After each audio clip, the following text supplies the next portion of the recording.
La photo n'était absolument pas destinée à ses yeux. Ella Bennett fixait l'écran de son téléphone, observant 3 points pulsés sous l'image qu'elle venait d'envoyer. Quelqu'un était en train d'écrire, quelqu'un qui n'aurait jamais dû recevoir ce cliché. La photo elle-même n'avait rien de scandaleux, juste elle dans une robe rouge qu'elle avait achetée pour les fiançailles de sa sœur, tourbillonnant dans son petit appartement de Brooklyn, les cheveux lâches et sauvages, un sourire authentique illuminant son visage. Elle avait l'intention de l'envoyer à Sarah pour approbation. Au lieu de cela, ses doigts si tremblants avaient tapé le mauvais contact. Dominique Castellagnano, son patron, l'homme qui dirigeait la plus puissante famille criminelle italo-américaine de New York, derrière la façade légitime de Castellano Imports. « Non, non, non, » murmura Ella.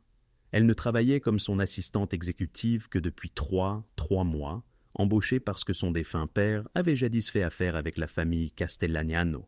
Cela devait être simple, gérer des plannings, s'occuper de la paperasse, rester invisible. Son téléphone vibra. Faux numéro, mademoiselle Bennett. 3 mots, froid, professionnel. Exactement ce qu'elle attendrait d'un homme dont la réputation le précédait comme une ombre. Un homme connu pour son calme glacial, son esprit aiguisé et son contrôle absolu sur tout ce qui relevait de son territoire. La main d'Ella trembla alors qu'elle tapait en retour. « Je m'excuse, monsieur Castellagnano, cela ne se reproduira plus. » Elle jeta son téléphone sur son lit et pressa ses paumes contre ses joues rougies. Le lendemain matin, elle devrait entrer dans son bureau, le regarder dans les yeux et faire comme si cela n'était jamais arrivé. Le sommeil ne vint pas cette nuit-là. Le lendemain matin, Ella arriva chez Castellagnano Imports, 15 minutes à l'avance, vêtue de son costume noir le plus conservateur, une armure contre l'humiliation. Le bâtiment était une étude de contraste, une entreprise d'importation légitime aux étages inférieurs, mais tout le monde savait que le véritable pouvoir résidait dans l'attique où Dominique menait ses autres affaires. « Bonjour, Ella. » Marcus, le gardien de sécurité, la salua avec son sourire chaleureux habituel. Le patron est déjà à l'étage, arrivé à 6 heures. Bien sûr, il l'était. Dominique Castellagnano ne dormait probablement pas, trop occupé à diriger un empire qui s'étendait des quais au quartier des Diamants. Ella prit l'ascenseur jusqu'à l'étage exécutif, l'estomac noué. Quand les portes s'ouvrirent, elle entra dans l'élégant espace de réception et se dirigea directement vers son bureau, espérant éviter. « Mademoiselle Bennett !» La voix l'arrêta nette, profonde, contrôlée, avec juste une pointe d'héritage italien qui s'y mêlait comme un vin sombre. Ella se retourna lentement pour trouver Dominique debout dans l'entrée de son bureau. À 35 ans, il était incroyablement beau, comme le sont souvent les hommes dangereux. Grand, les épaules larges, les cheveux noirs lissés en arrière d'un visage qu'on aurait dit taillé dans le marbre. Son costume était impeccable, valant probablement plus que son loyer mensuel.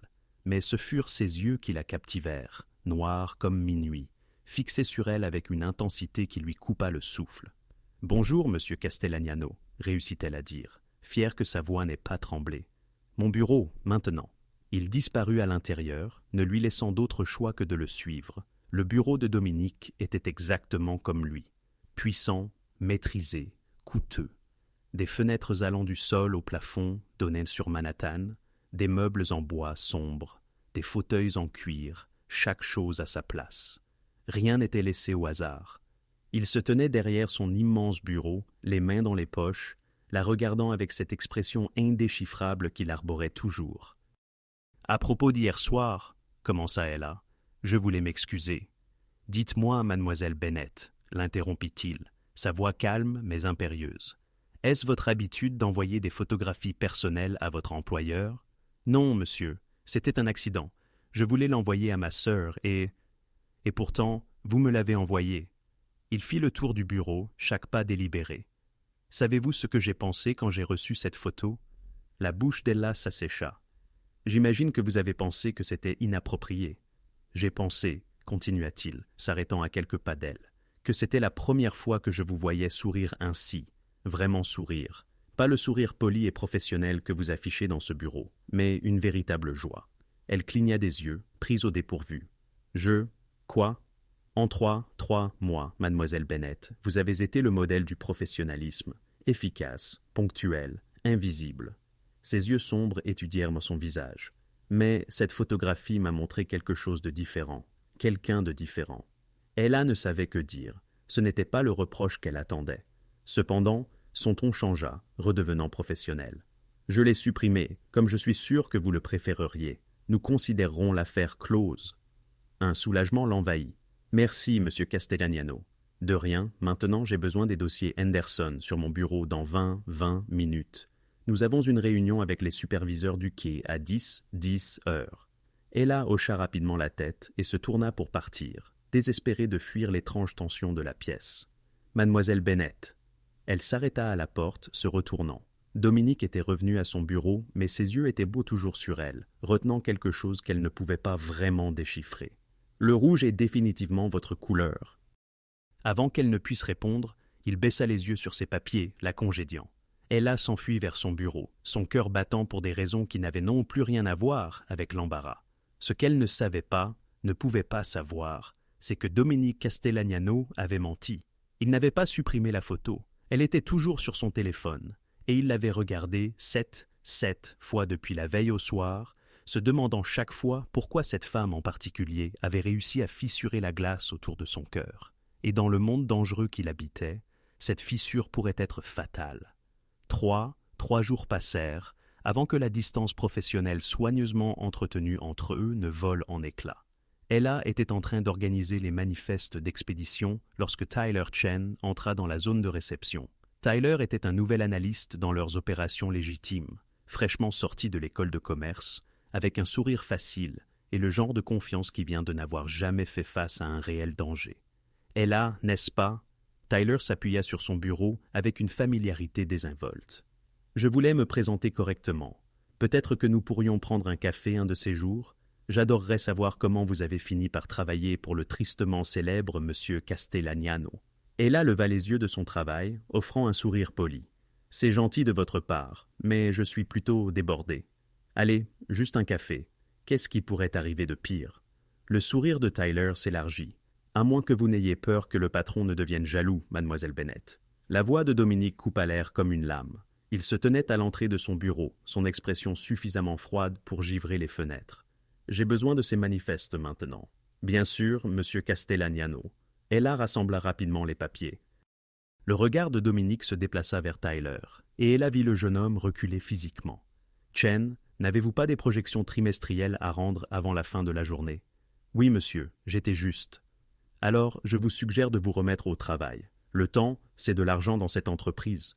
Les mots étaient nés professionnels, mais la menace sous-jacente était indubitable. Tyler s'enfuit pratiquement. Dans le bureau de Dominique, Ella posa les manifestes sur son bureau. C'était un peu dur, il était juste amical. « Amical » répéta Dominique le mot comme s'il avait un goût amer. « C'est comme ça qu'on appelle ça ?»« Comment l'appelleriez-vous? Une perte de votre temps et du mien ?»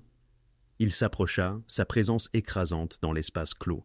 « Vous êtes ici pour travailler, mademoiselle Bennett, pas pour divertir des analystes impatients qui pensent pouvoir vous impressionner avec des invitations à prendre un café. » Ella croisa les bras. « Sauf votre respect, monsieur. Avec qui je prends un café, c'est mon affaire. » Quelque chose de dangereux étincela dans les yeux de Dominique. Tout ce qui se passe dans mon organisation est mon affaire, y compris lesquels de mes employés sont distraits de leurs devoirs par des relations inappropriées au travail. Une conversation ne constitue pas une relation. Non, concéda Dominique, sa voix s'abaissant. Mais j'ai vu comment les hommes vous regardent, mademoiselle Bennett, comme si vous étiez quelque chose qu'ils peuvent posséder, comme si vous ne l'étiez pas déjà. Il s'arrêta brusquement.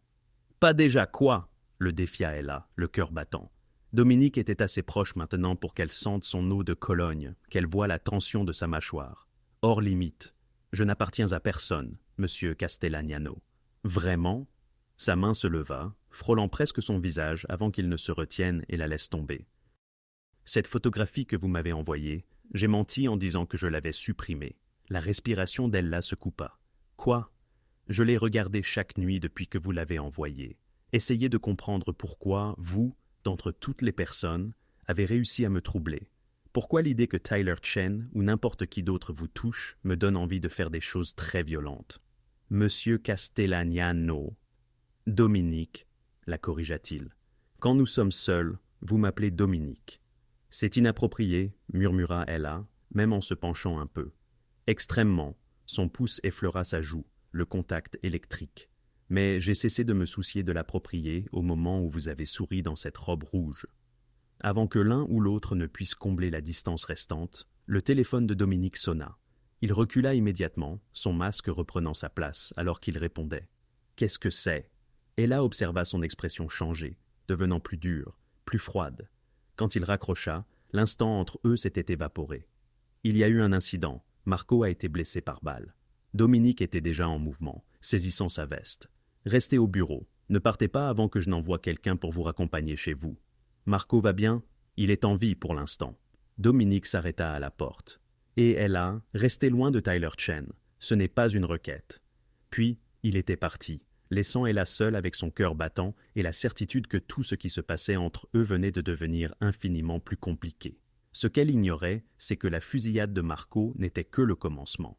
Une guerre approchait, et elle était sur le point de se retrouver en plein milieu de la ligne de mire. L'appel arriva à 2 heures du matin. « Mademoiselle Bennett. » La voix était inconnue, professionnelle, froide. « Monsieur Castellagnano requiert votre présence à l'hôpital général de Manhattan. Une voiture vous attend en bas. » Ella enfila un jean et un pull, son esprit tourbillonnant. L'hôpital. Quelque chose s'était passé. Quelqu'un était blessé. Le SUV noir en stationnement devant son immeuble confirma que ce n'était pas une blague. L'aile privée du Manhattan General, discrète et exclusive, était le refuge des nantis et des puissants en quête de confidentialité. Et là, introduite par une entrée dérobée et un dispositif de sécurité taiseux, accéda à l'hôpital via un ascenseur à carte-clé. Dans la chambre, Marco Santini, l'épaule bandée, avait troqué son habituel sourire narquois contre une grimace de douleur. Dominique, toujours dans son costume de la veille, veillait près de la fenêtre, l'air éreinté. À l'entrée d'Ella, sa tête pivota vers elle, un éclair de soulagement traversant un instant son visage avant que sa carapace habituelle ne se referme. « Tu es venu, » dit-il, comme une évidence. « Tu m'as envoyé un message très cryptique à 2 heures du matin. Qu'aurais-je dû faire d'autre ?» Le regard d'Ella se posa sur Marco. « Que s'est-il passé ?»« Une famille rivale qui s'enhardit, » répondit Marco, la voix tendue. « Les Volkov, la mafia russe, tentent de s'implanter sur notre territoire. Ils pensaient dès qu'une balle dans mon corps ferait passer le message. » « 2 balles, » corrigea Dominique d'un ton sec. Et par miracle, rien de vital n'a été touché. Ella s'approcha du lit de Marco, son instinct d'aide primant sur sa peur. « Te soigne-t-il correctement ?» Qu'a dit le médecin concernant le risque d'infection?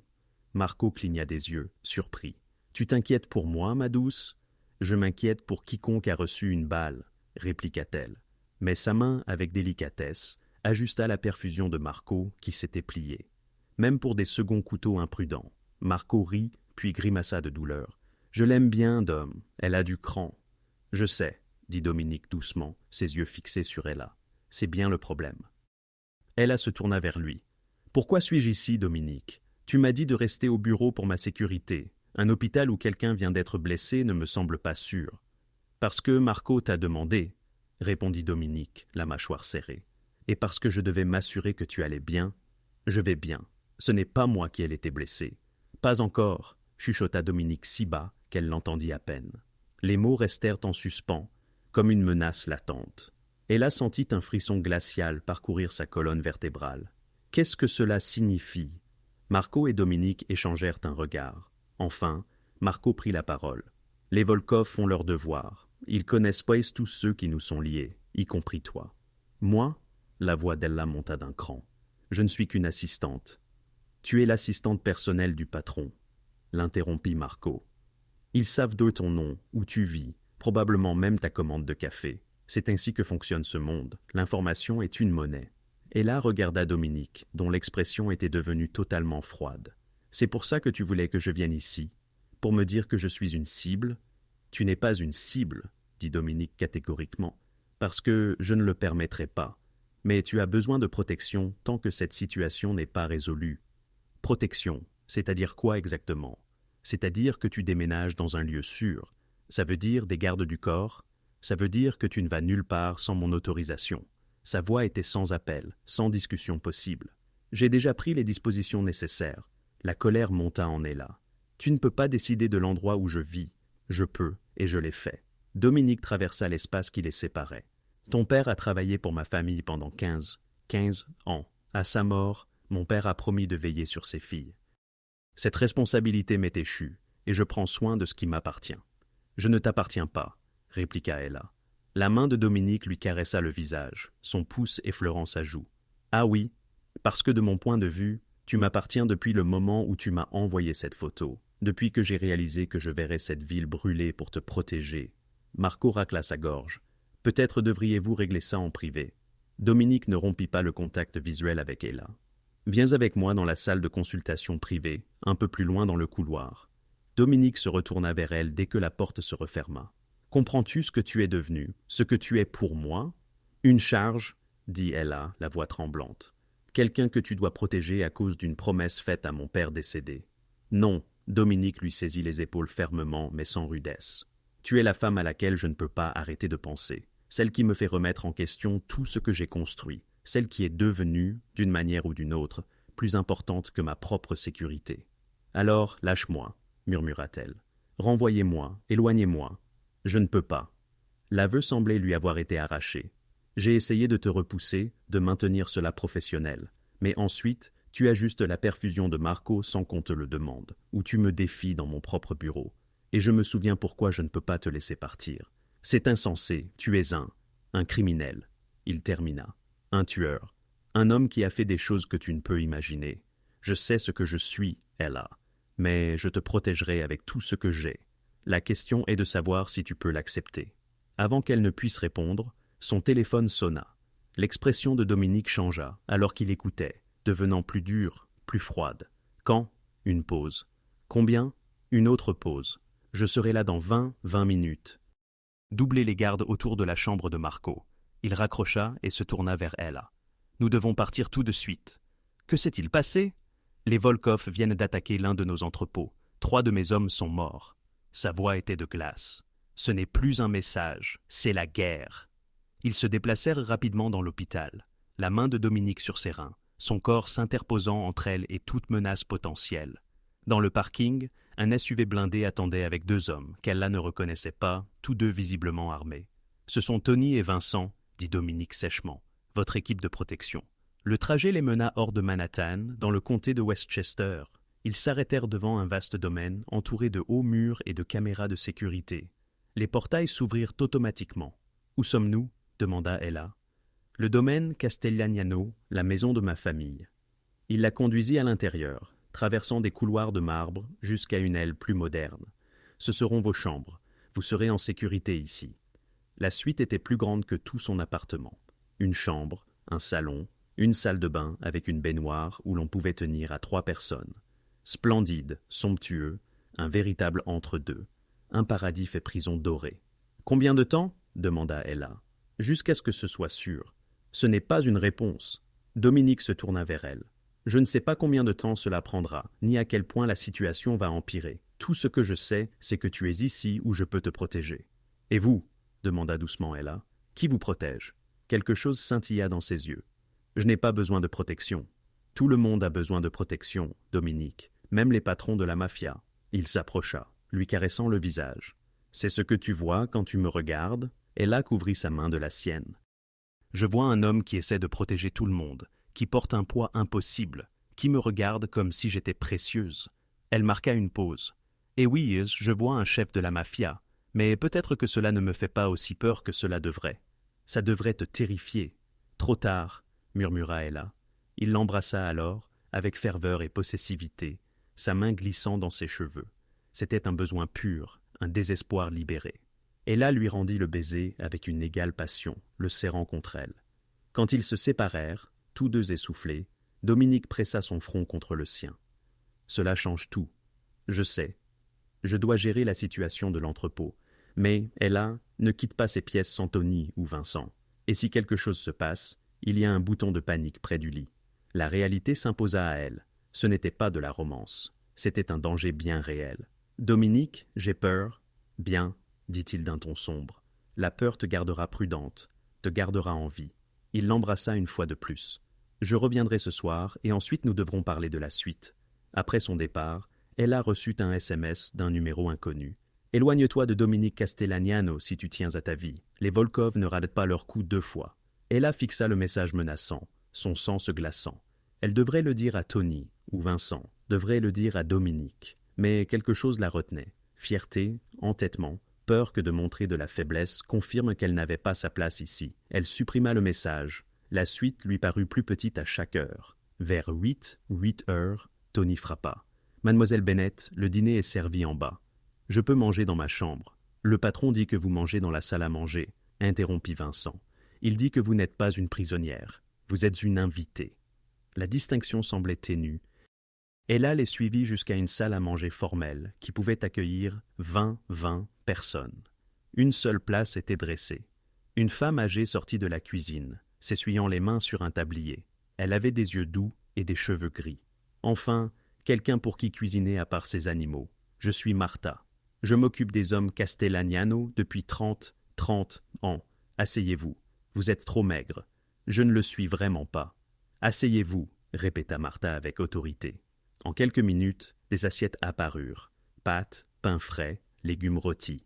Dominique a appelé, il a dit de s'assurer que vous mangiez. Il n'avait pas tort. L'estomac d'Ella gargouillait. Merci, Martha. Remerciez-moi en mangeant et en étant gentille avec ce garçon. Les yeux de Martha s'adoucirent. Il a besoin de quelqu'un de bien, quelqu'un qui voit au-delà de tout ça. Je ne suis que son assistante. Martha rit d'un air entendu. J'ai travaillé pour cette famille assez longtemps pour savoir quand un Castellagnano était pris. Et Dominique vous regarde comme son père regardait sa mère. Après le départ de Martha, des voix fortes résonnèrent plus profondément dans la maison, de l'italien. Rapide et furieux, Tony apparut. « Tout va bien, mademoiselle Bennett. Discussion familiale. On dirait une dispute avec cette famille. C'est la même chose. » L'expression de Tony était neutre. « Vous devriez finir de manger. » Mais la curiosité d'Ella l'emporta. « Où est-il » Tony et Vincent échangèrent des regards. Finalement, Vincent haussa les épaules. « Votre enterrement est dans le couloir, 3e porte à gauche. » Ella suivit les voix jusqu'à une lourde porte. À travers elle, elle entendait Dominique parler un italien rapide, son ton tranchant. Une autre voix répondit, plus âgée, tout aussi autoritaire. Puis la voix d'une femme, acerbe et en colère. Ella frappa. Les voix se turent. Des pas s'approchèrent et la porte s'ouvrit sur Dominique. La cravate desserrée, l'air épuisé. Derrière lui, un homme plus âgé, visiblement son père, et une femme d'une 60aine d'années portant des diamants. Ella. La surprise de Dominique était évidente. « Tu devrais être en haut. » J'ai entendu des cris. Je voulais m'assurer que tout allait bien. Les sourcils de l'homme plus âgé se haussèrent. Il dit quelque chose en italien qui fit serrer la mâchoire de Dominique. « En anglais, papa, » dit Dominique sèchement. « J'ai dit, » répondit son père, l'accent épais, « que ce doit être la fille dont Marco ne cesse de parler, celle qui a mon fils en plein désarroi. » La femme, la mère de Dominique, étudia Ella d'un regard perçant. Certes, elle possède une certaine beauté, mais sera-t-elle à la hauteur de cette existence ? S'inquiéta maman, s'adressant à Dominique. C'était une interrogation légitime. La mère de Dominique tournait autour d'Ella, tel un prédateur. Tu amènes une femme ici en pleine guerre contre les Vulov. Cela indique son importance pour toi. Mais saisit-elle ce que cela implique ? Ella releva le menton, fixant les nez. Cela signifie que je deviens une cible à cause de la personne qu'est Dominique. Cela suppose que des individus tenteront de me nuire pour l'atteindre. Cela implique de vivre constamment avec la peur et des gardes. Elle fit une pause. « Eh oui, Madame Castiano, je comprends parfaitement ce que cela signifie. La véritable question est de savoir si votre fils mesure ce qu'il me demande. » Un silence pesant s'installa, puis le père de Dominique rit bruyamment. « Elle a du caractère, elle me plaît. Puis-je parler à Ella en privé à présent ?» demanda Dominique. Dès qu'ils furent seuls, il referma la porte et s'y adossa. « Je suis navré, ma mère ne mâche pas ses mots. Ils débattent de moi, dit Ella. Ils discutaient ainsi de la pertinence de ma présence ici, de ma potentielle nuisance. » Il la regarda. « Je leur ai affirmé que tu n'es ni l'un ni l'autre. Tu es simplement une nécessité. » Une nécessité ? Quelle romantique déclaration ! Le romantisme n'a aucune place ici. Dominique s'approcha d'elle. « Il s'agit de survie, moi, tentant de te maintenir en vie tout en gérant une guerre. Alors, laissez-moi m'en aller. » Non, le mot était péremptoire. Sais-tu ce que j'ai découvert à l'entrepôt ? 3 de mes hommes morts. Et un message tagué sur le mur. La reine de Castelli sera la prochaine. Ses mains agrippèrent les épaules d'Ella. Ils sont au courant pour toi. Ils savent que tu comptes. Ella haleta. Reine, c'est ainsi qu'ils te nomment. L'information circule vite. Le patron protège quelqu'un. Il la garde dans son enceinte. Cela signifie son importance. Sa poigne se desserra. Cela te rend incroyablement précieuse pour mes ennemis. Alors, je me cache ici pour toujours, tant que tu n'as pas mis fin à tout ceci. Ses yeux sombres la transperçaient. Aussi longtemps que cela prendra. Ella recula. Et qu'adviendra-t-il de nous pendant ce temps? Je l'ignore, avoua Dominique. Je n'ai jamais vécu cela auparavant. Me soucier de quelqu'un en dehors de ma famille. Désirer quelqu'un suffisamment pour tout risquer. Il s'approcha davantage.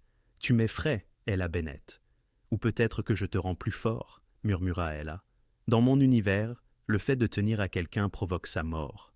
Alors, change ton univers. Dominique eut un rire amer. Si seulement c'était si simple. Il la rapprocha de lui. Je devrais t'envoyer loin avec assez d'argent pour refaire ta vie. Mais tu ne le feras pas. Non, car je suis suffisamment égoïste pour te vouloir ici. Ses lèvres effleurèrent de sa tempe. Même si c'est la pire décision que j'ai jamais prise. Les bras d'Ella l'enlacèrent. Et si c'était la meilleure décision? Alors, nous serons tous les deux des insensés. Ils restèrent ainsi, trouvant du réconfort malgré le danger. Finalement, Dominique se recula. Il est tard. Je devrais te reconduire à tes appartements. Reste avec moi, dit Ella impulsivement. À son sourcil levé, elle précisa. Pas de cette façon, reste simplement, parle-moi. Quelque chose se transforma dans son expression. Tu comptes plus que tu ne le devrais. Alors, prouve-le. Cesse de me traiter comme si j'allais su me briser. Je sais que tu ne te briseras pas, c'est en partie le problème. Mais il ne contesta pas lorsqu'elle prit sa main. Dans sa suite, Dominique ôta sa veste et sa cravate. Ella s'enroula sur le canapé et, après un moment d'hésitation, il s'assit à ses côtés. « Parle-moi de ton père », dit doucement Ella. Dominique demeura silencieux. Antonio Castiano était un homme d'affaires, un leader, impitoyable. Mais il croyait en l'honneur, en la protection de la famille. Il marqua une pause. Crise cardiaque il y a 3 ans, il m'a tout laissé. Tu le regrettes? Chaque jour et jamais. Sa main trouva la sienne. Cette vie ne se choisit pas, elle nous choisit. Ils parlèrent tôt pendant des heures de son enfance, de sa relation complexe avec son frère, décédé lors d'une guerre de territoire, de rêves abandonnés.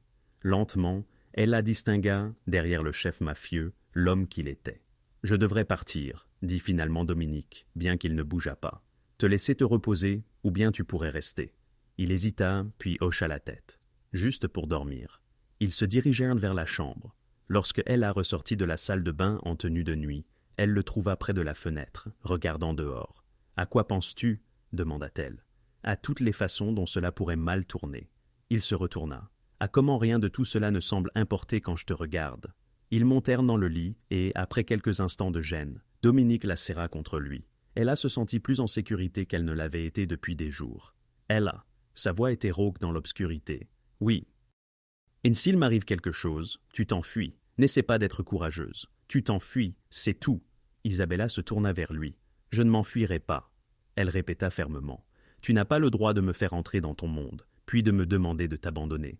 Nous nous protégeons mutuellement, ou cela ne fonctionnera pas. » Dominique lui saisit la main, lui pressant un baiser sur la paume. « Tu seras ma perte ou ma salvation », murmura Ella. Il l'embrassa alors, lentement et profondément. Quand ils se séparèrent, Ella se blottit contre sa poitrine.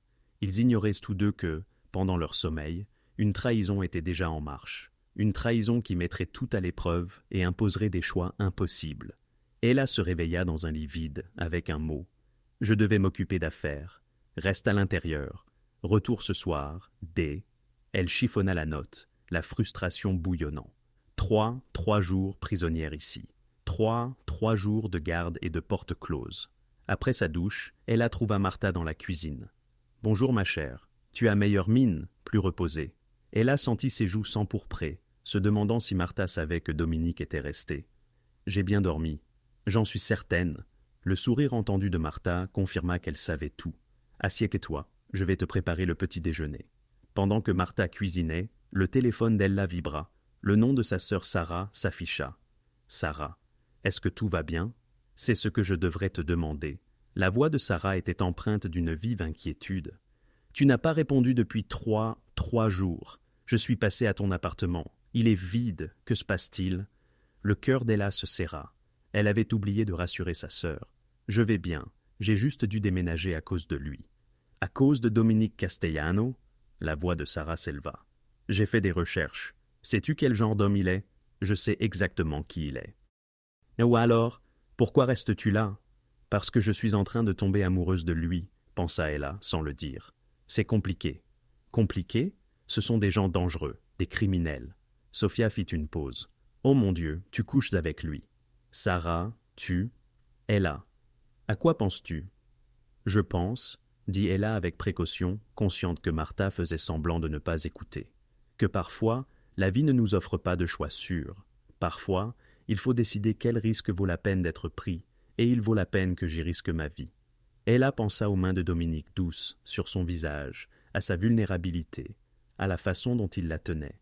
Je ne sais pas encore, mais je vais le découvrir. Sarah resta silencieuse. Je ne peux pas te perdre. Tu es toute la famille qu'il me reste. Tu ne me perdras pas, je le promets. Même en prononçant ces mots, Ella se demanda si c'était une promesse qu'elle pourrait tenir. Après avoir raccroché, Ella s'assit au comptoir, picorant ses œufs. Son ancienne vie lui semblait lointaine. Son appartement, sa routine, la sécurité. Maintenant, elle était dans une enceinte protégée par des gardes armés, impliquée avec un homme dont les ennemis voulaient sa mort. « Tu réfléchis trop », observa Martha. « Ça fait des rides. » Je pense à la façon dont je suis arrivé ici. Comment un texto accidentel a tout changé. Les meilleures choses commencent bon souvent par des accidents, rit Martha. Parfois, le destin en sait plus que nous. Ou parfois, le destin n'est que le chaos qui prétend avoir un plan. Avant que Martha ne puisse répondre, des voix s'élevèrent à l'entrée. Pas de colère, mais une urgence, une peur palpable. Ella fut immédiatement debout. L'avertissement de Martha de rester sur place fut ignoré alors qu'elle se précipitait vers le tumulte. Dans le foyer, Dominique se tenait entouré de ses hommes, tous armés, tous l'air sombre, du sang maculait la chemise de Dominique, pas le sien, réalisa Ella avec soulagement. « Que s'est-il passé » exigea-t-elle, se frayant un chemin. La tête de Dominique se tourna vivement vers elle, son expression furieuse. « Je t'ai dit de rester dans tes chambres, et je t'ai dit que je ne suis pas une prisonnière. Que s'est-il passé ?»« Une embuscade, » dit Marco, apparaissant du couloir, les bras toujours en écharpe. Ils nous ont attaqués en revenant des docks. Trois voitures, des armes automatiques. Ils nous attendaient. Le sang d'Ella se glaça. Des pertes, deux blessés, aucun mort cette fois. La mâchoire de Dominique était serrée. Mais ils se sont approchés, trop près. « Comment savait-il où vous seriez » demanda Ella. Le silence fut assourdissant. Les yeux de Dominique balayèrent un de ses hommes rassemblés. Tous dehors, sauf la famille. Les soldats se dispersèrent, ne laissant que Marco, le père de Dominique, Antonio et Dominique. « Nous avons une fuite, » dit Antonio sans détour. « Quelqu'un à l'intérieur donne des informations au Vulov. »« Impossible, » protesta Marco. « Tout le monde ici est avec nous depuis des années. »« Quelqu'un ne l'est pas, » dit froidement Dominique. « Et tant que nous n'aurons pas découvert qui, personne n'est au-dessus de tout soupçon. » Elle a senti le poids de ces mots. Personne. Cela l'incluait elle, la nouvelle venue, l'étrangère. « Tu devrais monter, » lui dit Dominique, son ton indiquant clairement que ce n'était pas une suggestion. « S'il y a un traître, je veux aider à le trouver. Ce n'est pas ton problème. Ça l'est s'il tente de te tuer. » Ella croisa les bras. « Je fais partie de ça maintenant. Soit vous m'incluez, soit vous m'enfermez. Mais arrêtez de me traiter comme si j'étais impuissante. » Antonio rit. « Elle a du cran. Elle me rappelle ta mère, Dominique. »« Ce n'est pas un compliment, » marmonna Dominique. Mais un conflit transparaissait dans ses yeux. Le désir de la protéger luttait avec le respect pour sa force. « Très bien, » dit-il finalement, « mais tu restes près de moi, pas de divagation, compris ?»« Compris. » Les heures suivantes furent tendues, Dominique menant des interrogatoires, examinant les enregistrements de sécurité, traçant les communications. Ella observait, fascinée et horrifiée par la méthode avec laquelle il démontait son organisation à la recherche du mal. En fin d'après-midi, la percée eut lieu. Un membre de l'équipe de sécurité, un homme nommé Vincent, qui était avec la famille depuis 8 ans, avait effectué 3 appels vers un numéro intraçable au cours de la dernière semaine. Confronté, il avait tenté de s'enfuir. Il l'avait rattrapé aux portes de l'enceinte. Ella regarda depuis le bureau de Dominique, par la fenêtre. Vincent être ramené à l'intérieur, se débattant. Une partie d'elle voulait détourner le regard. Une partie d'elle ne le pouvait pas. « Tu n'as pas besoin de voir ça, » dit doucement Dominique, apparaissant à ses côtés. « Que lui feras-tu ? Ce qui doit être fait. Le tueras-tu » Dominique resta silencieux. « Tu veux le mensonge réconfortant ou la vérité » la vérité. Il avait trahi la famille, un acte passible de la peine capitale dans leur univers. D'un geste, il la força à lui faire face. Cela change-t-il ta perception de moi? Se risqua-t-il. Elle a y réfléchi, profondément. Elle aurait pu être horrifiée, aurait pu s'enfuir à cet instant précis. Mais elle avait vu les corps, le sang. Ce n'était pas un jeu, c'était une question de survie. Non, finit-elle par répondre, ça ne change rien. Ça le devrait peut-être, mais ce n'est pas le cas. L'expression de Dominique se modifia, révélant surprise, soulagement, peut-être de l'amour. « Tu es soit très courageuse, soit très folle, » murmura-t-il. Peut-être les deux. Il la baisa alors, avec une intensité désespérée. Quand ils s'éloignèrent l'un de l'autre, il colla son front au sien. « Je dois m'occuper de Vincent, reste ici. Ne descends surtout pas, quoi qu'il arrive. »« Dominique, s'il te plaît, » supplia Ella. « Je ne veux pas aller plus loin. Tu n'as pas besoin de cette noirceur dans ton esprit. » Après son départ, Ella fit les 100 pas, s'efforçant de ne pas imaginer ce qui se tramait au sous-sol. Son téléphone vibra. Un autre message du numéro inconnu. Vincent n'était que le début. Nous avons d'autres taupes à l'intérieur. Ton prince ne pourra pas te protéger de ce qui t'attend. Les mains d'Ella tremblèrent lorsqu'elle captura le message et l'envoya à Dominique. Quelques secondes plus tard, la porte s'ouvrit à la volée. Dominique se tenait là, le visage orageux. « D'où ça vient ?» demanda-t-il. « Je ne sais pas. Il m'envoie des messages depuis mon arrivée. »« Et tu ne m'as rien dit ?» Sa voix était dangereusement calme. Je ne voulais pas paraître faible. « Faible ?» Dominique traversa la pièce en 2 enjambées. « Ella, ces gens te menacent, et tu as cru qu'en me le disant, tu paraîtrais faible ?» Ces mots jaillirent bruts. « Tu as déjà bien assez de soucis. Tu n'es pas un fardeau. Tu es la seule bonne chose dans ce cauchemar, et si quelque chose t'arrivait parce que tu étais trop fier pour demander de l'aide. » Il ne put achever sa phrase. Ella lui toucha le visage. « Je suis désolé, j'aurais dû te le dire. » Dominique la serra dans ses bras, avec une telle force qu'elle peinait à respirer. « Plus de secrets. Je ne peux pas te protéger si tu me caches des choses. »« Plus de secrets, » acquiesça Ella. La réponse viendrait plus tôt que prévu, sous une forme qui ébranlerait tout ce qu'ils étaient en train de construire. L'interrogatoire de Vincent révéla l'existence de 3 autres informateurs au sein de l'organisation Castellano. Avant minuit, tous avaient été identifiés et traités. Ella ne demanda aucun détail. Certaines choses, elle préférait les ignorer. Ce qu'elle savait, c'est que le complexe était en état de siège. Tout le monde dormait par roulement, les armes bien visibles. La guerre avec les Vulov était passée d'un simple conflit territorial à une menace existentielle. Ils sont désespérés, expliqua Marco pendant le petit déjeuner. Il avait insisté pour manger avec Ella et Dominique. S'attaquer à nous avec tant de violence, sacrifier des informateurs, cela signifie qu'ils cherchent à en finir rapidement. Ou ils savent de quelque chose que nous ignorons, rétorqua Dominique, le visage sombre. Ella touillait ses œufs dans son assiette, l'appétit coupé. Que se passe-t-il s'ils gagnent?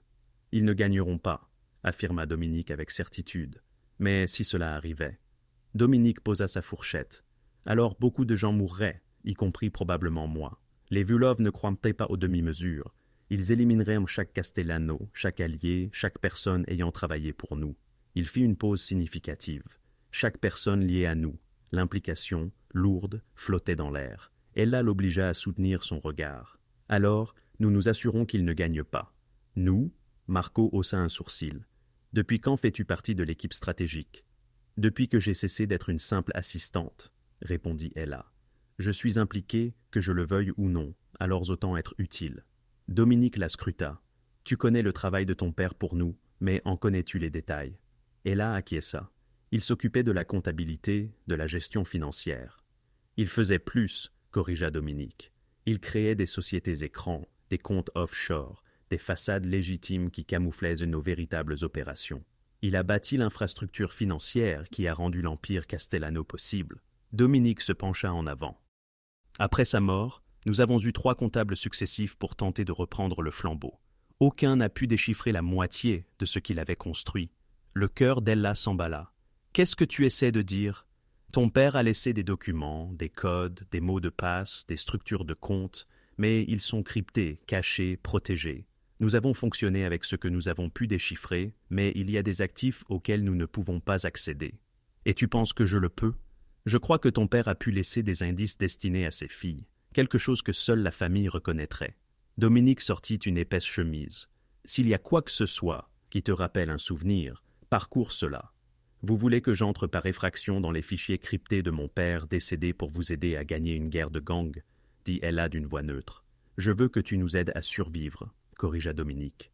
Les ressources présentes dans ces comptes pourraient défaire la différence entre la victoire et la défaite, entre la vie et la mort. Ella prit le dossier, les mains tremblantes. À l'intérieur se trouvaient des pages de chiffres, de codes, de références à des entreprises dont elle n'avait jamais entendu parler. Puis, elle vit une annotation de la main de son père, l'anniversaire de Sarah, la chanson préférée d'Ella, l'année où nous l'avons perdue. Ceci, murmura Ella en pointant du doigt, c'est personnel. L'année où nous l'avons perdue, c'est l'année où ma mère est morte, 2012. Dominique se pencha. Peux-tu le décoder? Peut-être. L'anniversaire de Sarah est le 15 mars. Ma chanson préférée quand j'étais petite était Somewhere Over the Rainbow. Ma mère est morte en 2012. Elle a senti les larmes lui monter aux yeux. Il m'a laissé un message, après tout ce temps. Pendant les heures suivantes, elle a parcouru les fichiers, Dominique à ses côtés. Lentement, des schémas émergèrent.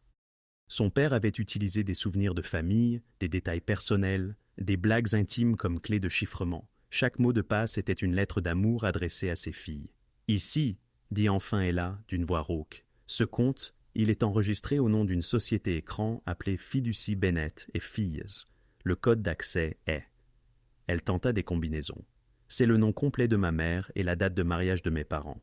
L'écran afficha des soldes de comptes qui coupèrent le souffle à Ella. Des millions, des dizaines de millions. Jésus, souffla Marco, jetant un coup d'œil par-dessus leurs épaules. C'est suffisant pour financer une petite guerre. Ou en finir une, dit Dominique doucement. Sa main trouva l'épaule d'Ella. Ton père protégeait sa famille, même après sa mort. Il savait que si quelque chose nous arrivait, tu aurais besoin de ressources pour disparaître. Ella sentit les larmes couler. Il savait à quel point tu étais dangereux, ce que tu faisais, et il a quand même travaillé pour toi. Il croyait en la loyauté, en la famille. Dominique tourna sa chaise pour lui faire face. Et il me faisait confiance pour te protéger si quelque chose lui arrivait. C'est pourquoi il a tout crypté pour que seules ses filles puissent y accéder. Il s'assurait que tu aurais toujours une issue. Mais à la place, je les utilise pour t'aider à te battre. Tu n'es pas obligé. Nous pourrions tout transférer à ton nom, te mettre à l'abri n'importe où. Non, Ella essuya ses yeux. Si mon père t'a fait assez confiance pour bâtir cela, alors je te fais assez confiance pour aider à le protéger. Utilisez ses comptes, gagnez cette guerre, survivez. Dominique la serra dans ses bras et Ella s'accrocha à lui, pleurant le père qu'elle avait perdu, l'innocence qu'elle abandonnait. Quand elle se recula, Dominique essuya ses larmes.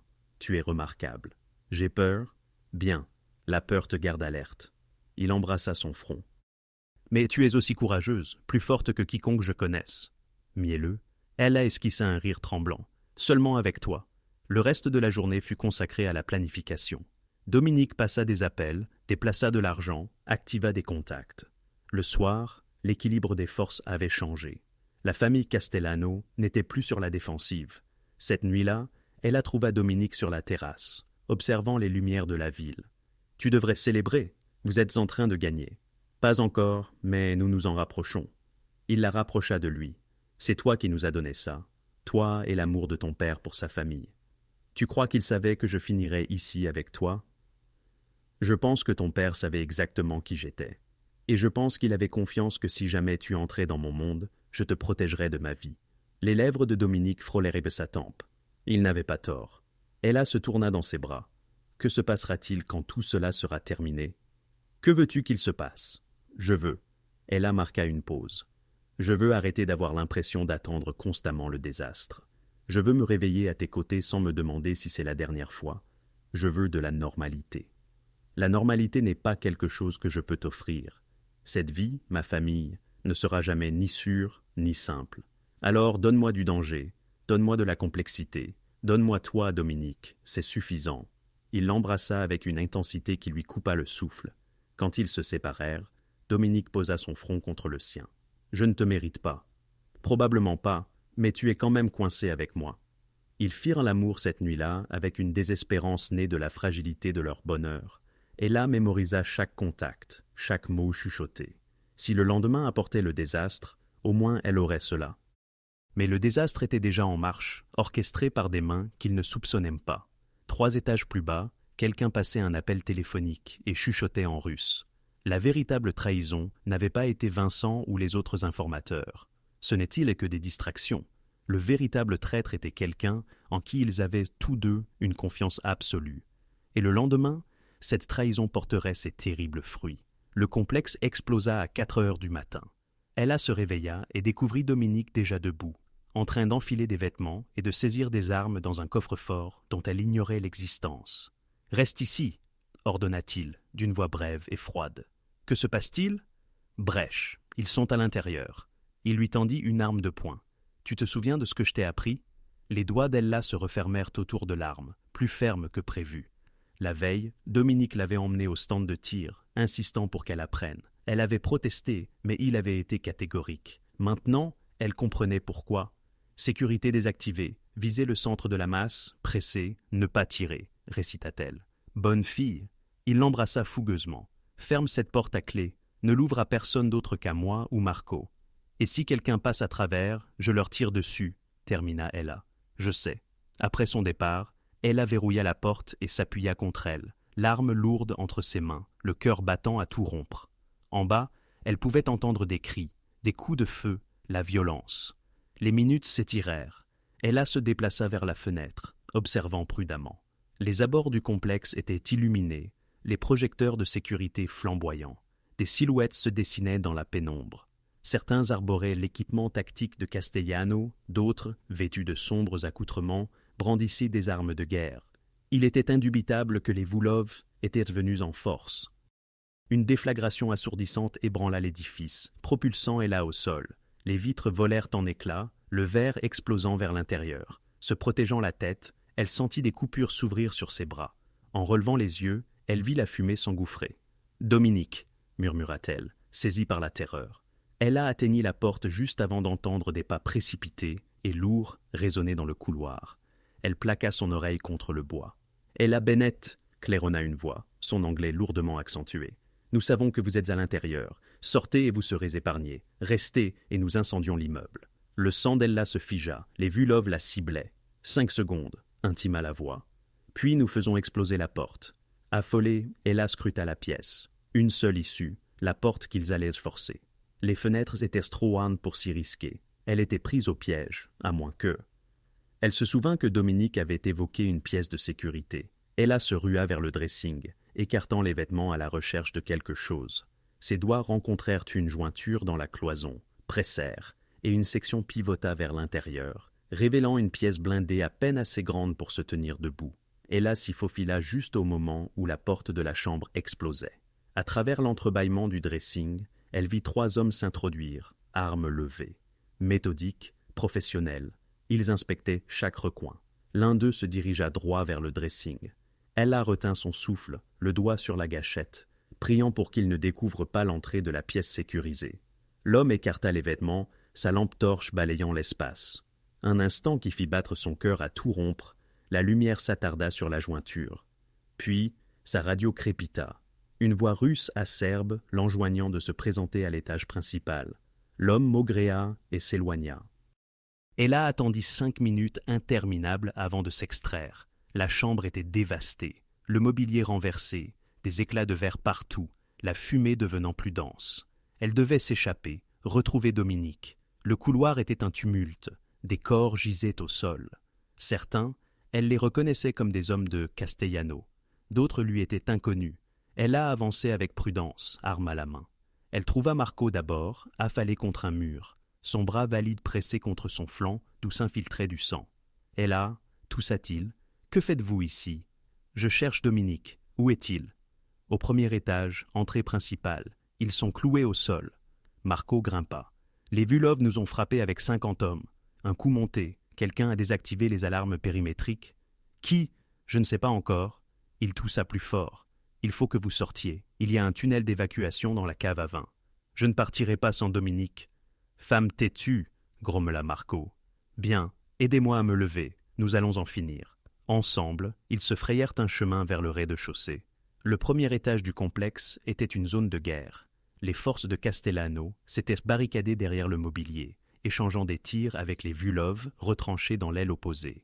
Elle a aperçu Dominique près de l'entrée principale, donnant des ordres à ses hommes, l'air féroce et effrayant. Puis, elle vit le soldat Vulov se faufiler sur le côté, son arme levée, visant le dos non protégé de Dominique. Ella n'hésita pas. Elle leva son arme et tira. Le recul la surprit. Le son fut assourdissant. Le soldat Vulov s'effondra. Ella, choquée par son acte, resta figée. La tête de Dominique pivota brusquement. Quand il la vit debout là, arme toujours levée, son expression passa du choc à la fureur, puis à ce qui aurait pu être de la fierté. « À terre !» hurla-t-il, et Ella plongea derrière un canapé renversé, juste au moment où des tirs de riposte déchiraient l'endroit où elle se tenait. Dominique fut à ses côtés quelques secondes plus tard, ses mains sur son visage, vérifiant les blessures. « Qu'est-ce que vous faites ici ? Je vous sauve la vie, apparemment. Je vous ai dit de rester à l'étage. Ils sont venus me chercher spécifiquement. Ils allaient brûler l'immeuble. » Ella rencontra son regard. « Je n'allais pas me cacher pendant que vous mouriez en me protégeant. » Dominique ouvrit la bouche pour argumenter, puis sembla réaliser la futilité. Au lieu de cela, il l'embrassa fougueusement. « Vous allez me donner une crise cardiaque. Mettez-vous en file. » Une accalmie dans les tirs leur offrit un instant. « Nous devons battre en retraite, » rapporta l'un des hommes de Dominique. Ils amènent des renforts. « Combien ? » Au moins 20 véhicules supplémentaires repérés. Dominique jura en italien. « Tout le monde à la cave à 20. Nous évacuons par le tunnel. » Il regarda Ella. « Cela vous inclut aussi. » Sans discussion. Mais avant qu'il ne puisse bouger, une voix perça le chaos. « Dominique Castellano, nous pouvons en finir maintenant. Vous et moi, un contre un. Le vainqueur emporte tout. Territoire, opération, la fille. Le perdant meurt. » Un homme s'avança, grand, aux épaules larges, avec des yeux d'un bleu glacial et un sourire de prédateur. Alexis Vulov, le chef de la famille russe. « Ne lui faites pas confiance, » siffla Marco. « C'est un piège. » « Bien sûr que c'est un piège, » concéda Dominique. Mais il se leva néanmoins, rangeant son arme. « J'accepte. »« Dominique, non !» Ella agrippa son bras. Il la prit près de lui, caressant son visage. « J'ai besoin que tu me fasses confiance. Rejoins le tunnel avec tout le monde. Si je ne reviens pas, c'est à toi de revenir. »« Et si je ne reviens pas, » continua-t-il fermement, « Marco a des instructions, de l'argent, une nouvelle identité, une protection. Tu seras en sécurité. »« Je ne veux pas être en sécurité sans vous, » dit Ella, les larmes coulant à flots. « Dommage, parce que te protéger est la seule chose qui compte. » Il l'embrassa une dernière fois. « Je t'aime, Ella Bennett. N'oublie jamais ça. » Avant qu'elle ne puisse répondre, il marchait vers Alexis Vulov, et le monde d'Ella se réduisit à ces deux hommes qui se tournaient autour comme des loups. « Emmenez-la d'ici !» ordonna Dominique sans regarder en arrière. Marco tira Ella, mais elle ne pouvait s'empêcher de regarder Dominique et Alexis se battre. Brutal, efficace, sans règles. Ils essayaient de s'entretuer. « S'il vous plaît, » murmura Ella. « S'il vous plaît, qu'ils survivent. » Le tunnel était sombre et humide, rempli de soldats et de personnel de Castellano en fuite. Ella fut poussée par la foule, perdant de vue Marco. Quand ils émergèrent dans un garage souterrain, des voitures s'éloignaient déjà à toute vitesse. Ella resta figée, incapable de partir, sans savoir si Dominique avait gagné ou perdu. « Miss Bennett » apparut Tony. « Nous devons y aller. Passant Dominique. Madame, le chef a donné des ordres précis. » Une voiture dérapa dans le garage, roulant imprudemment. Elle s'immobilisa et Marco tomba du côté conducteur, son corps ensanglanté. Sur le siège passager se trouvait Dominique, le visage tuméfié, l'épaule saignant, mais vivant. Glorieusement, incroyablement vivant. Ella courut vers lui, ouvrant la portière, ses mains partout, vérifiant l'absence de blessures mortelles. « Vous allez bien ? Vous allez bien. Nous devons bouger, » dit Dominique, la voix rauque. « Alexis est mort, mais ces hommes arrivent. Ils voudront se venger. » Tony aida à les faire monter dans une autre voiture, un SUV blindé. Alors qu'ils s'éloignaient à toute vitesse, Ella regarda par la vitre arrière, les flammes consumer le complexe. « Je suis désolée, » murmura-t-elle. Dominique l'attira contre lui avec son bras valide. « Ce n'est qu'une maison, les bâtiments peuvent être reconstruits, pas toi. » Il embrassa le haut de sa tête. « Tu m'as sauvé la vie là-bas. Ce soldat Vulov m'aurait tué.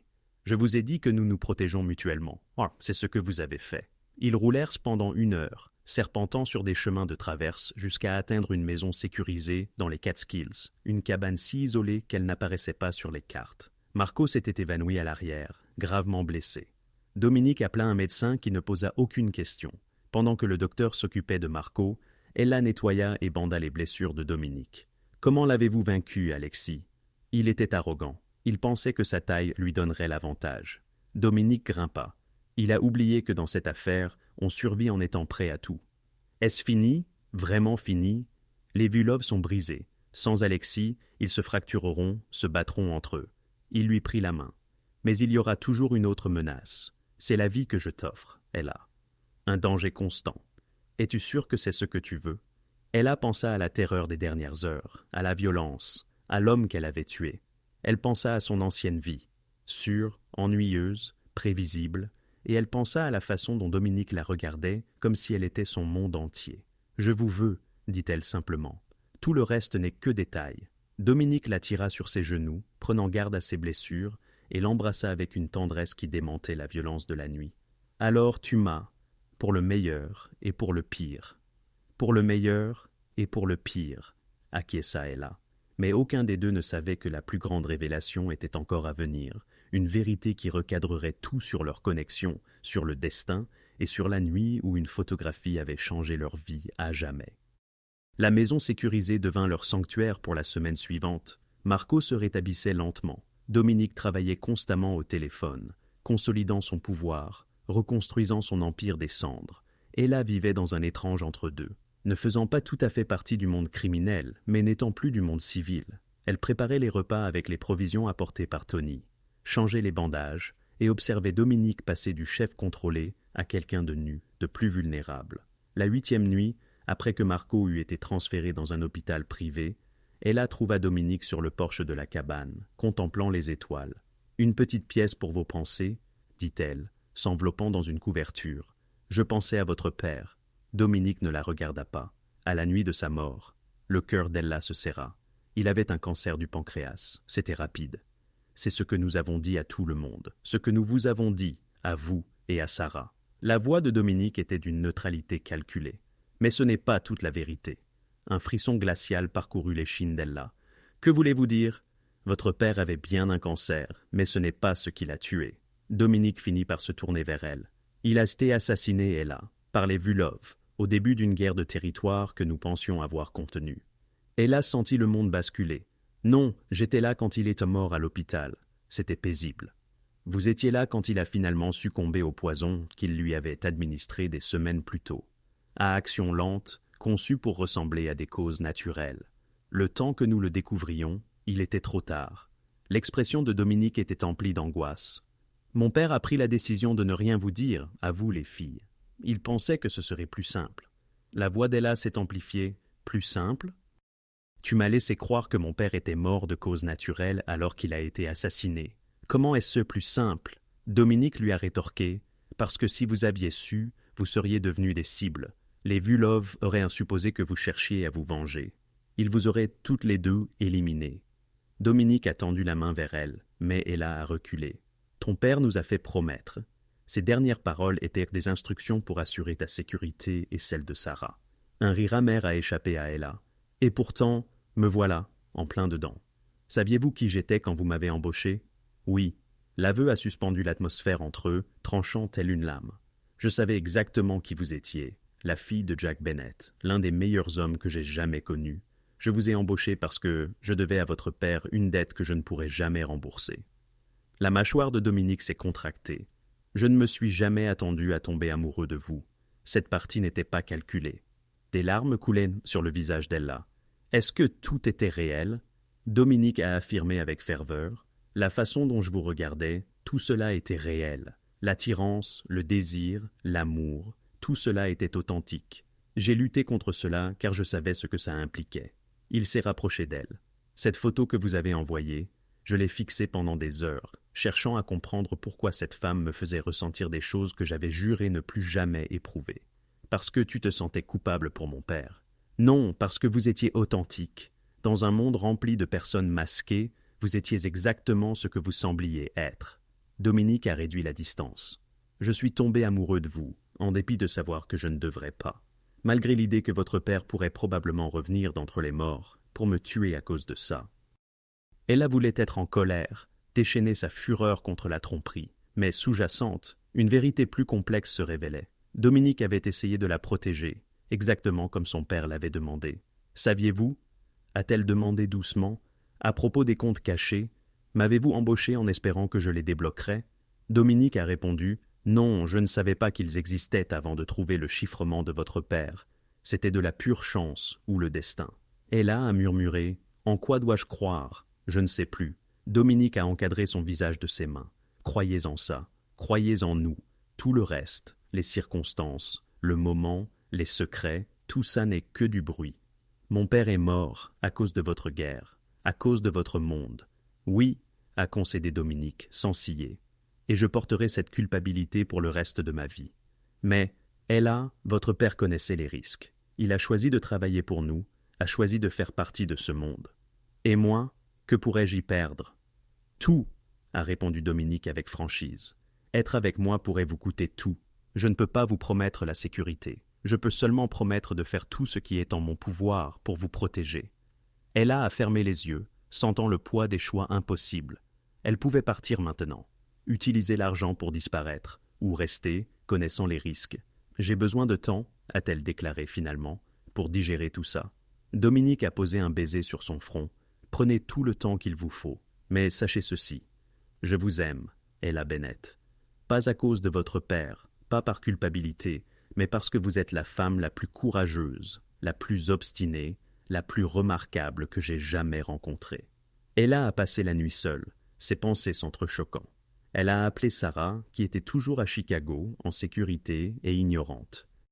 Une partie d'Ella voulait tout lui raconter, mais une part plus grande voulait protéger Sarah de cette laideur. Le matin, Ella a trouvé Dominique dans la cuisine, faisant maladroitement du café. « Nous devons parler », a-t-elle dit. Il s'est retourné, l'expression réservée. « D'accord, j'ai pris une décision. » Ella a pris une profonde inspiration. « Je reste, mais pas parce que je vous ai pardonné, pas encore. Je reste parce que, malgré tout, je vous aime. » Une lueur d'espoir a traversé les yeux de Dominique. « Ella, je n'ai pas fini, » a-t-elle poursuivi. « Si nous allons faire ça, plus de secrets, plus de protection en me laissant dans l'ignorance. Vous me traitez comme une partenaire où cela prend fin. » Compris, compris. Et nous découvrirons qui a vraiment tué mon père. Pas les Vulov en tant qu'organisation, mais la personne spécifique. Je mérite de savoir. Nous le ferons, a promis Dominique. Je dédierai toutes les ressources nécessaires. Ella s'est rapprochée de lui, se glissant dans ses bras. Je suis furieuse contre vous pour avoir menti, pour m'avoir caché cela. Je sais que vous avez toutes les raisons d'être en colère, mais je comprends aussi pourquoi vous l'avez fait, et je pense que mon père aurait fait le même choix. Elle s'est reculée pour le regarder.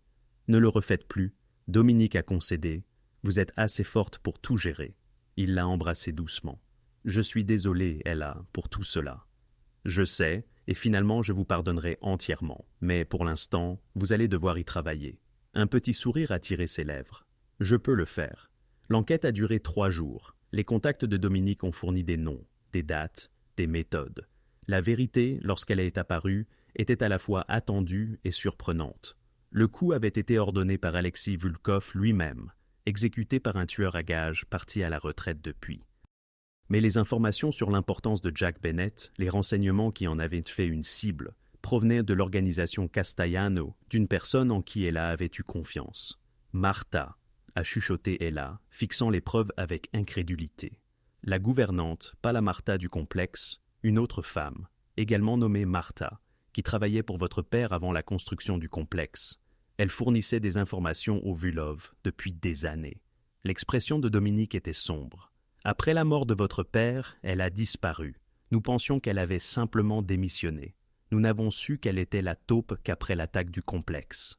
Ella s'est sentie mal. Où est-elle maintenant? Morte, tuée par les Vulov après l'attaque.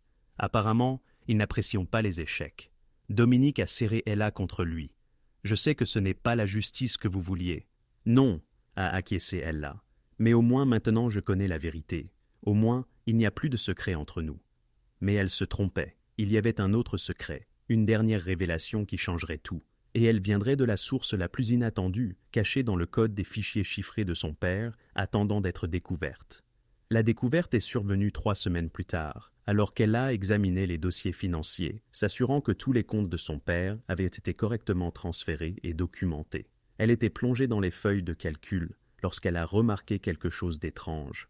un motif dans les clés de chiffrement qui ne correspondait pas aux autres.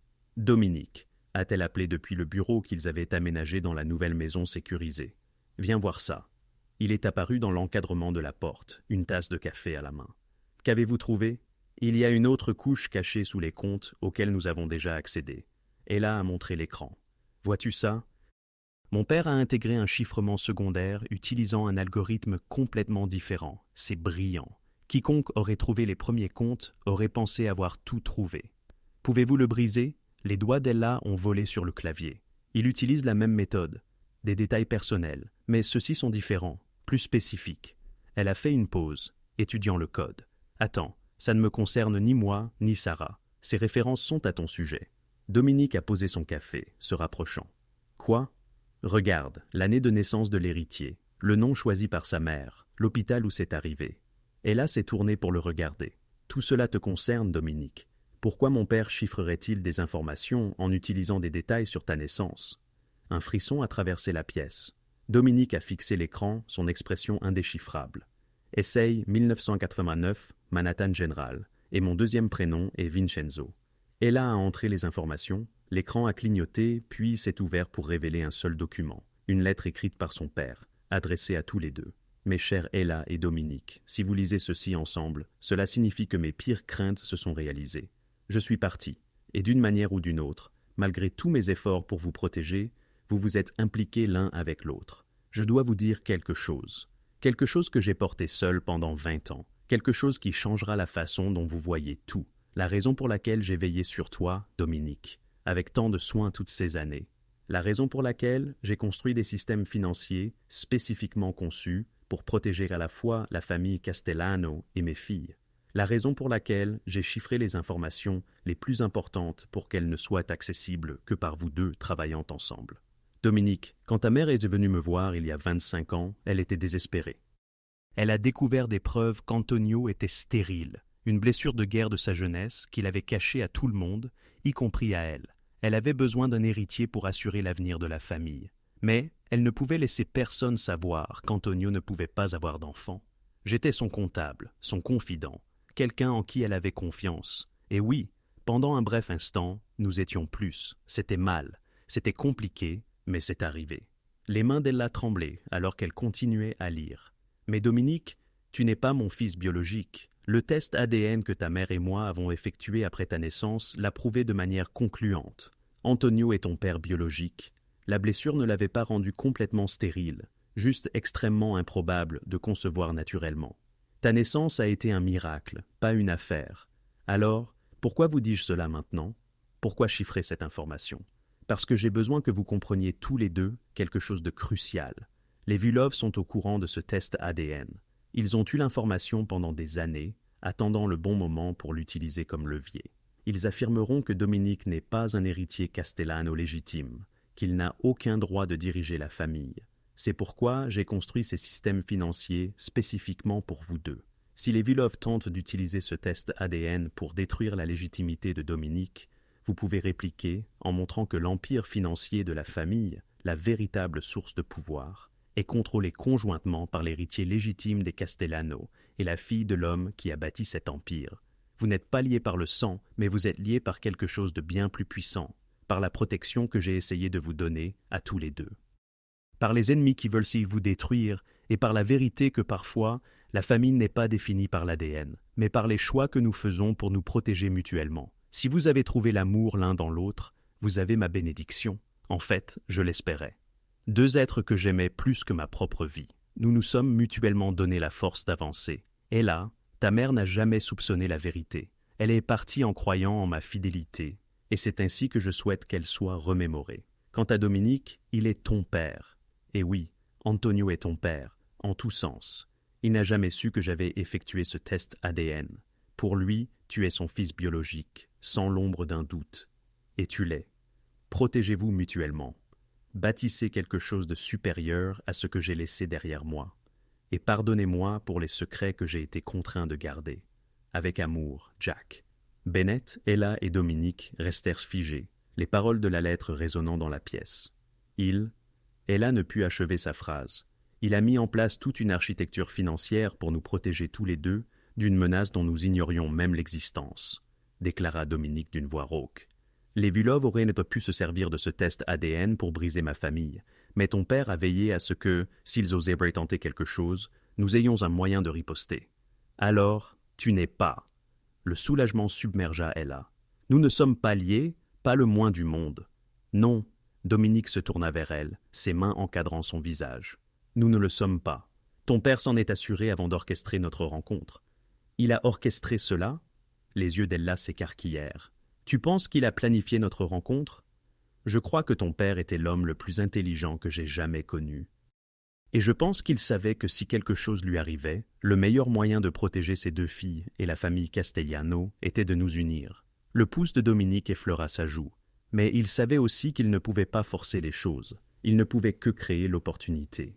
Ella repensa à cette photo qu'elle avait envoyée par mégarde, à la manière dont son père avait chiffré des fichiers qui exigeaient spécifiquement qu'elle et Dominique collaborent pour y accéder, à la façon dont chaque étape de leur parcours les avait rapprochés. Mon père jouait les entremetteurs depuis l'au-delà, dit-elle, à moitié riant, à moitié pleurant. Apparemment, répondit Dominique en la serrant dans ses bras. Est-ce que cela change quelque chose de savoir que nous avons été poussés l'un vers l'autre? Non, répondit fermement Ella, parce que nous aurions pu être poussés ensemble et choisir de nous en aller. Nous sommes restés grâce à qui nous sommes, pas à cause de ce qu'il a planifié. Je t'aime, Ella Bennett, c'est la seule chose dont je suis sûr, quelle que soit la façon dont nous nous sommes rencontrés. Je t'aime aussi. Elle recula pour le regarder. Mais nous devons informer ta famille du test ADN, de la menace. Si les Volkov étaient au courant, d'autres pourraient en l'être aussi. Nous le ferons ensemble. Dominique l'embrassa tendrement, parce que c'est ce que font les partenaires. Au cours des semaines suivantes, ils révélèrent tout à la famille Castellaniano. Antonio fut d'abord choqué par la révélation du test ADN, puis soulagé de savoir définitivement que Dominique était son fils biologique. Les avocats de la famille furent mandatés pour s'assurer de la validité juridique des structures financières mises en place par Jack Bennett. Et au travers de tout cela, Ella et Dominique se renforcèrent mutuellement, non pas parce que le destin les avait poussés, mais parce qu'ils se choisissaient chaque jour. La révélation suivante, cependant, allait mettre cette décision à l'épreuve de manières inattendues. 2 mois après avoir découvert la lettre de Jack Bennett, Ella se réveilla dans le nouveau complexe, reconstruit sur un terrain différent avec une sécurité renforcée, pour constater que Dominique était déjà parti. Un mot sur son oreiller. Réunion avec la commission. De retour ce soir. Je t'aime. D. La commission, une réunion rassemblant les 5 familles du crime new-yorkais pour discuter des litiges territoriaux et des structures de pouvoir. Dominique s'y était préparé pendant des semaines, sachant que sa légitimité serait remise en question, que d'autres tenteraient de profiter du vide laissé par l'effondrement des Vulov. Ella passa la journée agitée, incapable de se concentrer.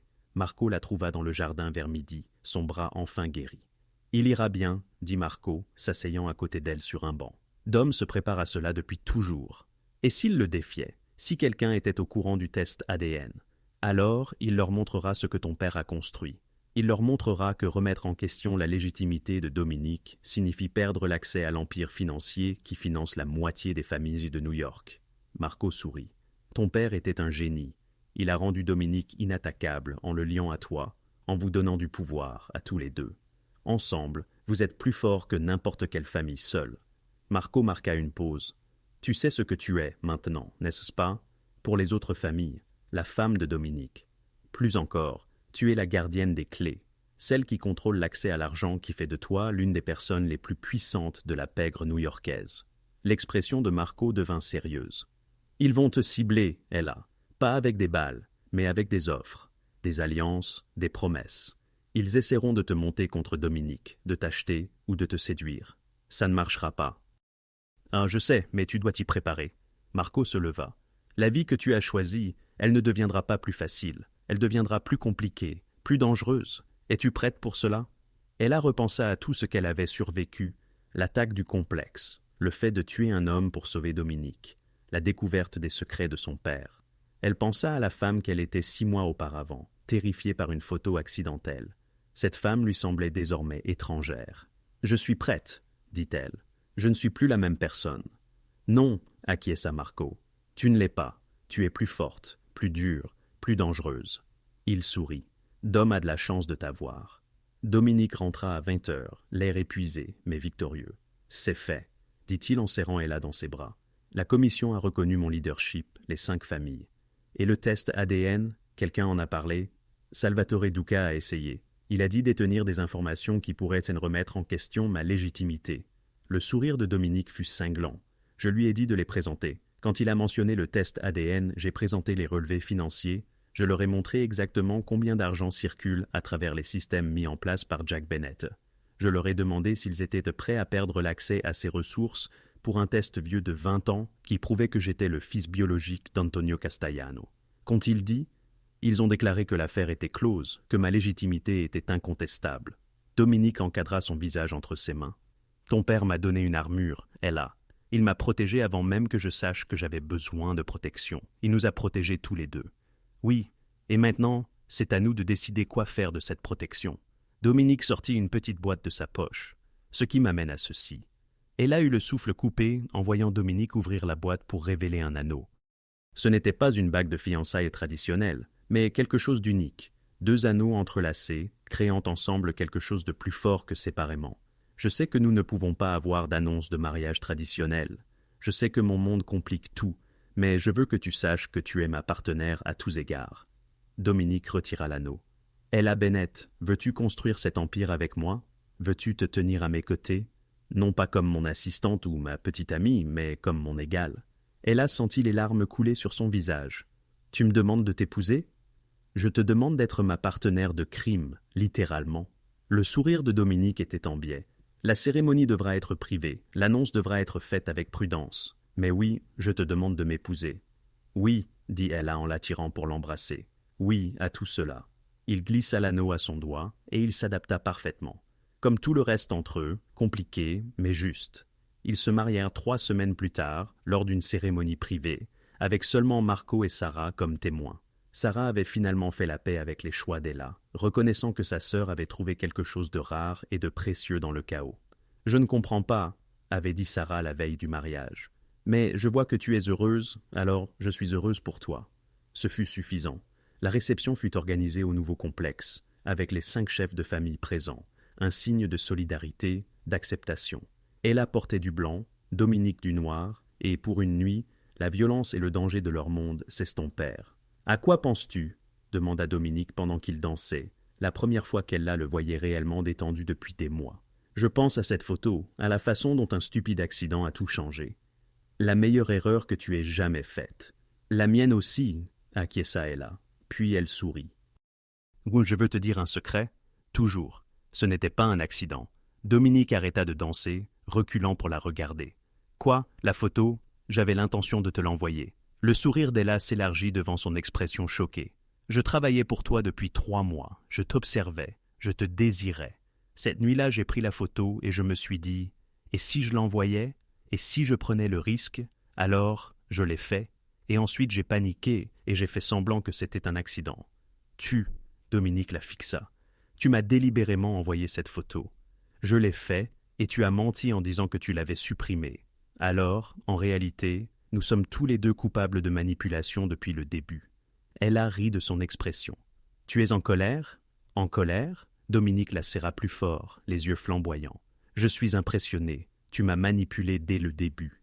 J'ai appris des meilleurs. »« Oui, » répondit Dominique en l'embrassant profondément. « Tu l'as fait. » Plus tard, cette nuit-là, alors qu'ils étaient allongés dans leur nouvelle chambre, Ella repensa au chemin qui les avait menés là.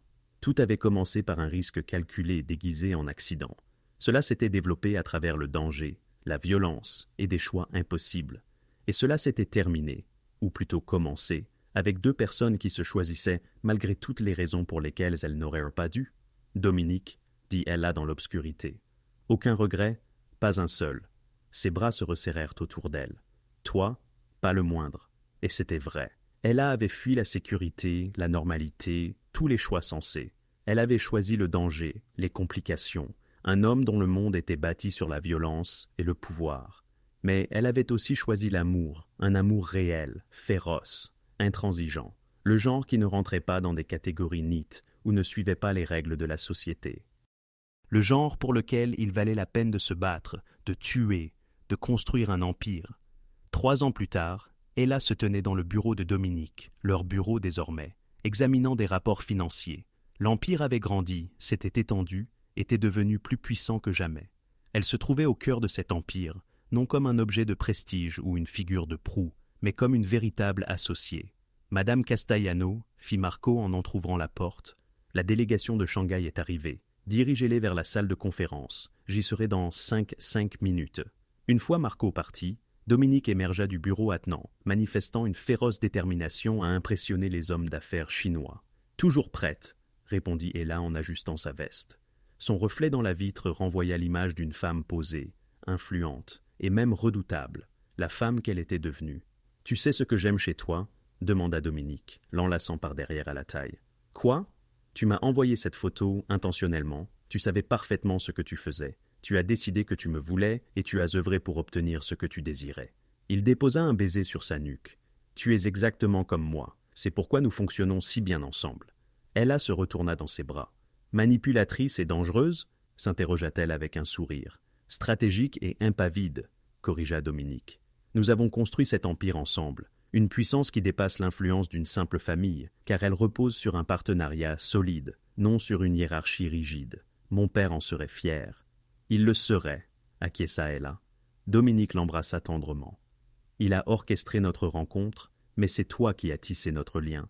Cette photo n'était pas le fruit du hasard, c'était un choix, ton choix. » Et c'est précisément cela, songea Ella, alors qu'ils se dirigeaient ensemble vers la salle de conférence, qui constituait la véritable essence de leur histoire. Non pas une romance née d'un concours de circonstances ou d'une destinée toute tracée, mais d'une décision délibérée. Elle avait choisi d'envoyer la photo, il avait choisi de la conserver, ils s'étaient choisis mutuellement, encore et encore, à travers la violence, le danger et des situations inextricables.